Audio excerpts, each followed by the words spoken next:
Pemirsa, Pemprov DKI terus mengejar target ruang terbuka hijau di ibu kota. Permukiman penduduk yang berdiri di ruang terbuka hijau terus ditertibkan. Namun Pemprov DKI seakan lupa jika ternyata bangunan yang berdiri di wilayah ruang terbuka hijau bukan hanya permukiman yang dianggap kumuh, namun juga permukiman elit, bahkan mal berkelas.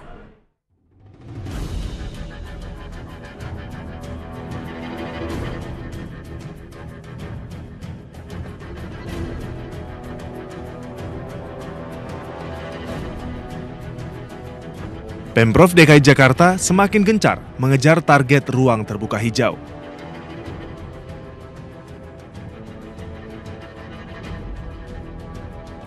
Permukiman penduduk yang dianggap berada pada garis ruang terbuka hijau dibabat demi mengubah wajah ibu kota.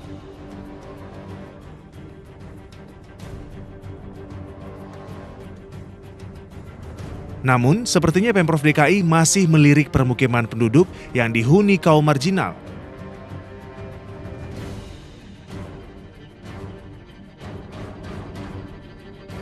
Padahal ternyata garis ruang terbuka hijau tidak hanya dilanggar oleh masyarakat kecil, tetapi juga dilanggar pihak permukiman elit, bahkan mal berkelas.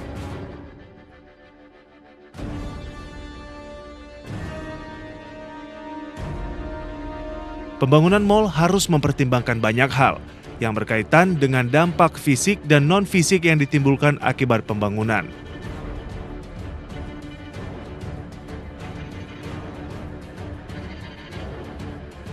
Dampak fisik berkenaan langsung dengan dampak yang ditimbulkan terhadap lingkungan, yakni apakah pembangunan mal akan menyebabkan banjir, polusi, serta efek rumah kaca.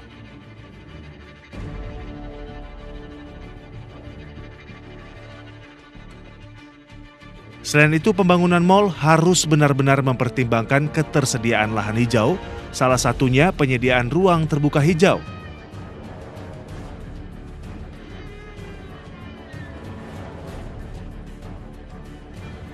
Terlebih, saat ini DKI tengah gencar membangun RTH yang ternyata belum mencapai 15%.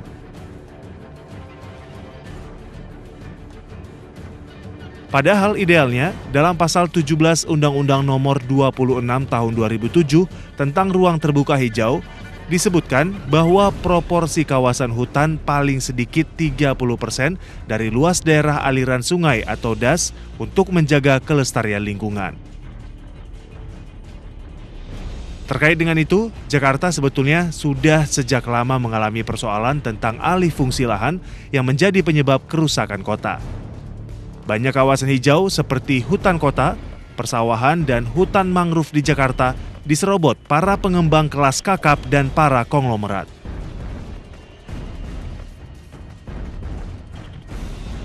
Kawasan Kelapa Gading Jakarta Utara dengan luas 1.288 hektar yang semula lahan resapan dan persawahan kini banyak mal berdiri. Kawasan Pantai Kapuk Jakarta Utara dengan luas 831 hektar, semula lahan ini diperuntukkan untuk hutan lindung, kini berubah menjadi permukiman elit, perkantoran hingga lapangan golf. Kawasan hutan Kota Senayan Jakarta Selatan dengan luas lahan 279 hektar, semula lahan diperuntukkan untuk fasilitas publik, kini berubah menjadi hotel dan apartemen. Kawasan hutan kota Tomang dengan luas lahan 70 hektar, semula ini untuk hutan kota, kini berubah menjadi mal dan apartemen.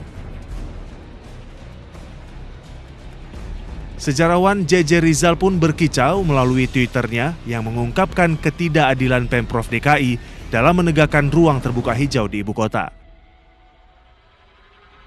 JJ Rizal menganggap Pemprov DKI masih tebang pilih mengatasnamakan ruang terbuka hijau dengan menggusur permukiman masyarakat kecil, namun lupa ada bangunan yang berdiri tegak di atas ruang terbuka hijau, termasuk rumah pribadi Ahok di Jakarta Utara.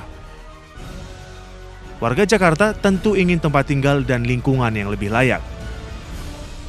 Ruang terbuka hijau bisa menjadi angin segar bagi wajah ibu kota.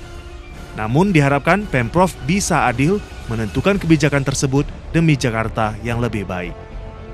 Tim Liputan iNews TV memberitakan.